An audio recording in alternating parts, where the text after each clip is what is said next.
your finger in some water and just dab on her skin. The cosmetology program here at LR is like any cosmetology program except for it's not in the private industry.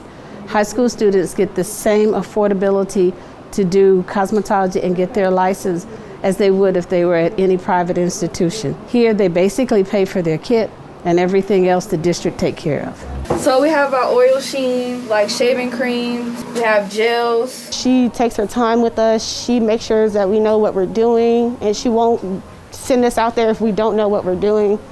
She'll always be there for us, and I truly appreciate that about her. They have to have 540 hours for core classes, and then they have to have 1,000 hours with me. The basic stuff we do on Tuesdays for $10.